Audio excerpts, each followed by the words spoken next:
Guys, അപ്പം ഞാൻ വീണ്ടും വന്നേ. അപ്പം നമ്മുടെ അമ്പലത്തിലൂടെ ഉത്സവത്തിന് കൊടിയേറിയിരിക്കണം. അപ്പം അതിൻ്റെ വിശേഷങ്ങളാട്ടോ ഇനി. ഗൈസ്, ഇവരെല്ലാം ഇവിടെ കയറുന്ന അറുമാതിച്ച് പണിയുവാ ഗൈസ്.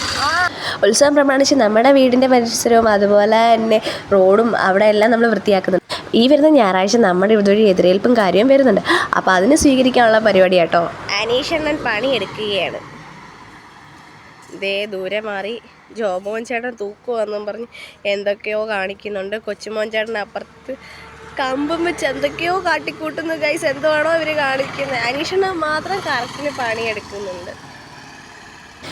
ഈ വരുന്നവന് ഫേസ് കാണിക്കാൻ ഭയങ്കര മടിയാട്ടോ. അവൻ്റെ കൊച്ചു കാണുമെന്നുള്ള പരാതിയാണ്. കൊച്ചെ നീ പേടിക്കണ്ട, ഞാനൊന്നും ചെയ്തിട്ടില്ല, അവനെ വെറുതെ വിട്ടിരിക്കണം. അപ്പം ഞാൻ അവിടെ ഇരുന്നിരുന്ന് എടുത്ത് അങ്ങനെ അമ്പലത്തിൽ വന്ന് കുറേ നേരം കഴിഞ്ഞ് ഫുഡ് കിട്ടി. ഇന്ന് കൊടിയേറ്റ് പ്രമാണിച്ച് നമുക്കിവിടെ സദ്യയും കാര്യങ്ങളൊക്കെ ഉണ്ടായിരുന്നു. അപ്പം നമ്മൾ കുറച്ച് കൂട്ടുകാരൊക്കെ ഉണ്ടായിരുന്നു. അപ്പം നമ്മൾ അവിടെ ഇരുന്ന് സദ്യ കഴിക്കാൻ വേണ്ടി എങ്ങനെയോ വന്ന് കയറി. ഓരോ വിധത്തിൽ കയറുന്ന സീറ്റൊക്കെ കിട്ടി. നമുക്ക് സദ്യ കഴിക്കാനുള്ള ഇലയും അതുപോലെ തന്നെ വിഭവങ്ങളും കാര്യങ്ങളും എല്ലാം കിട്ടി. അതുകൊണ്ട് ഇതവരെ കേട്ടോ എൻ്റെ 2 കൂട്ടുകാരും.